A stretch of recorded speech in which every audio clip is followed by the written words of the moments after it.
Hi and welcome to the Outpost RV. My name is Phelan, our cameraman here is Henry, and today we're going to show you the Palomino Soft Side 550.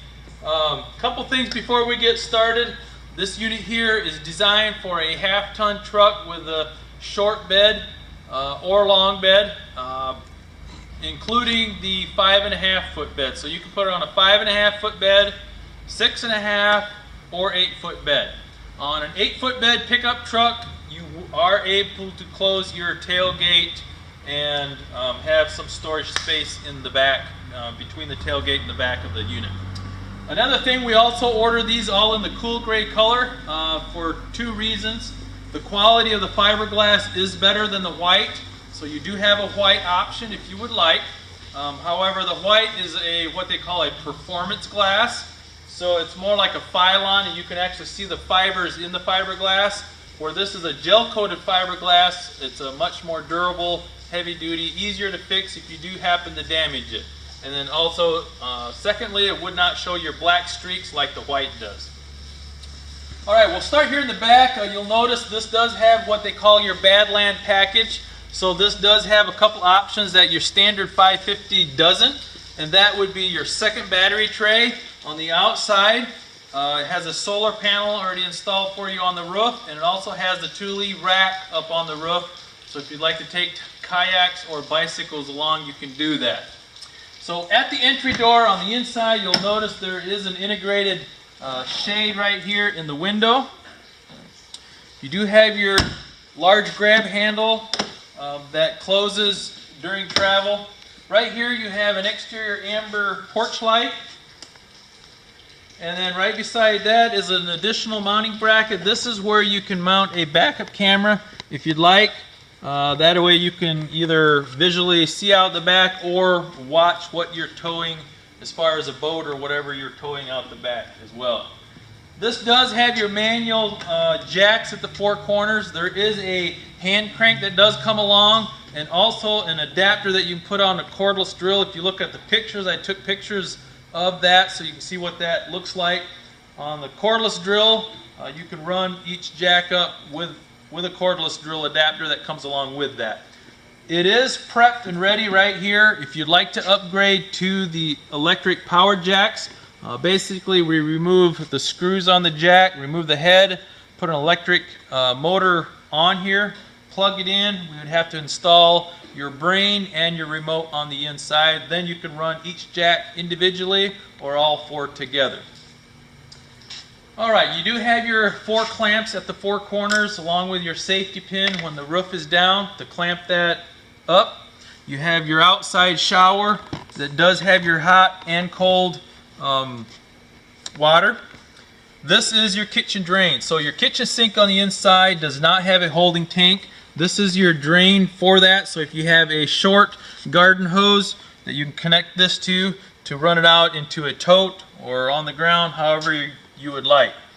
The water heater, this is an on-demand water heater. This is a tankless, what they call a tankless water heater. You have instantaneously hot water for the most part and endless hot water, and it's also 60% more efficient than the water heaters we've used in the past. So a very nice upgrade there, and you can adjust the temperature of that with a monitor on the inside. Outside receptacle, furnace vent. This does come with your 20,000 BTU furnace, so plenty of heat for you there. Reefer vents behind your refrigerator for air circulation. City water hookup and your freshwater connection here. Freshwater connection is where you would fill your freshwater holding tank if you're dry camping, and you would turn on your water pump switch on the inside for your water supply. City water connection is where you connect your water hose if you're at a campsite. You have your 30 amp connection up above that.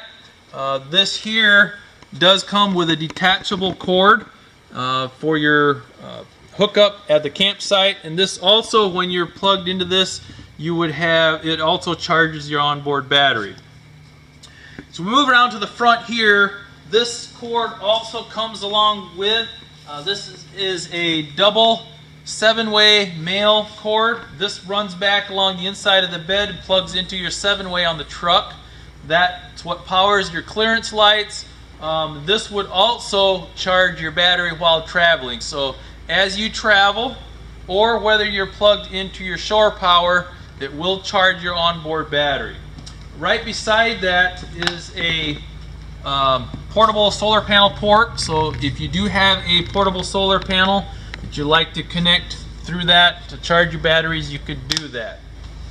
Right here's your second battery tray.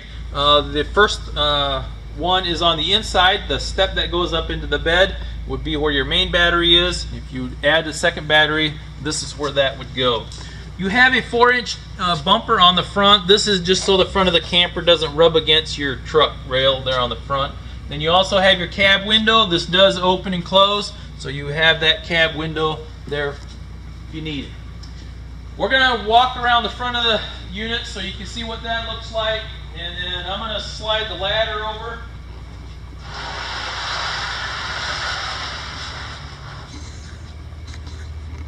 We're going to take you up on the top so you can see what the solar panel and the Thule rack looks like.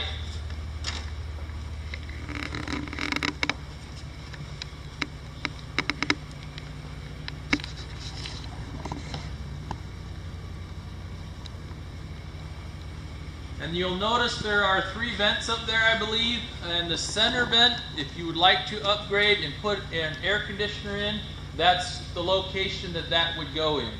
So we just remove the center vent and add the air conditioner. That's an additional option. Okay, on the passenger side, there's not a whole lot over here. This would be your 20-pound LP tank. This would be filled by the Outpost RV, ready to go. You'll also notice you do have magnetic catches here on the side to hold your compartment door. And then I opened the dinette window so you can see with the window on the front and this window you do have cross ventilation. And I believe that concludes the outside of the SS550. And now we'll move to the inside. Before we get started on the inside, I do want to go over the roof lift system a little bit. You do have 4 jacks on the roof.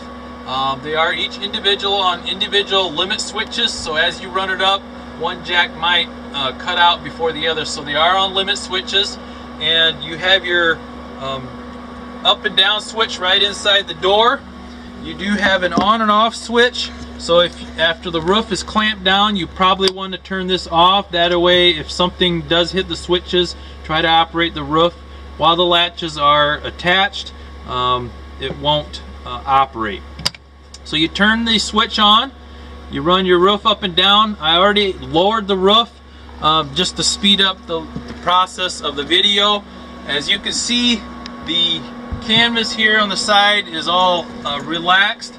I do have the fantastic fan going above the bed area, and that there creates vacuum. So as you close the door, if you'd like, you can open that vent and create a vacuum. As you lower the roof, you can see the relaxed canvas. If you close the entry door here in the back, it actually pulls that in for you. So as you lower the roof, it helps pull the canvas in. We always stop usually a couple inches before it's closed and make sure everything is for sure tucked in. And you can lower it the rest of the way, attach your 4 clamps, and then you can come back inside, turn off the fan, close the vent lid, and you're ready to go. Right inside the entry door here is the switch. That'd be your on and off, up and down. Beside that is your battery disconnect switch. So if you put the unit in storage and don't want your batteries to drain, you can turn that off and save your batteries from draining during storage. Alright, we'll start here at the dinette area. This does have your table on a pedestal that is removable.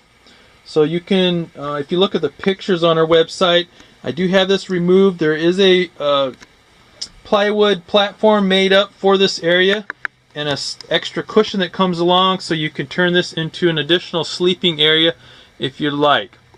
Above the dinette is an overhead cabinet, and then also at the base of the dinette table is a carpeted platform that is on hinges, so you do have a little bit of storage underneath there if you'd like. Swinging on over to the kitchen side, in the base cabinet, you do have 3 cabinet doors here. Not a lot of storage because of the knee wall. So, as you can see there, and then you'd have a little bit deeper storage on top back there. Water heater monitor panel right here to adjust the temperature of your water. A reset your water pump switch if you dry camp. Like I mentioned, you can fill your freshwater tank, turn on the water pump if you're dry camping, and you're ready to go. There's your furnace, so that is a direct dump furnace. And then on top of the kitchen countertop is a 2-burner stove top. You do have your kitchen sink. This is a single bowl stainless steel sink along with your sink cover, giving you more countertop space if you're not using your sink.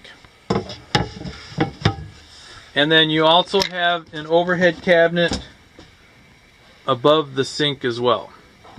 At the back, you can see we do have your curtains on your canvas all the way around.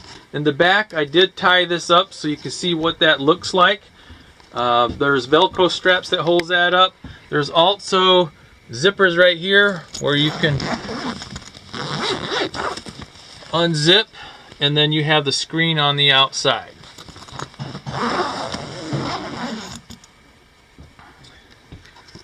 Okay, moving on up to the front of the dinette is also a cabinet.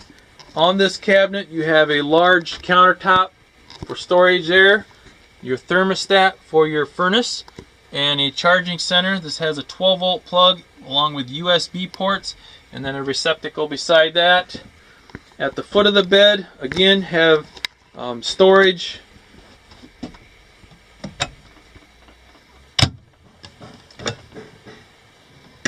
And then on the opposing side is your refrigerator. This is a 3-way refrigerator, so you do have your 110 gas and 12-volt. Your controls are on top. You do have an eyebrow that flips up right here to get to your controls. And then you also have your freezer compartment at the top on the inside.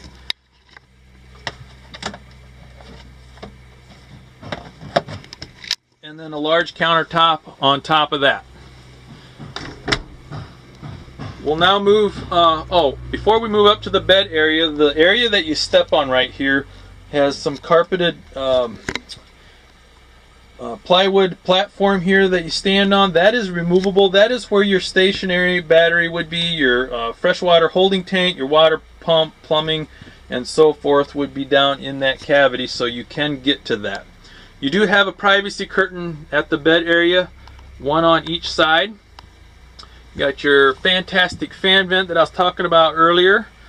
Behind that would be your vent where your air conditioner would go if you so choose to upgrade to that. In the bed area is a queen bed, so this is your 60 by 80. It does have foot lockers on each side.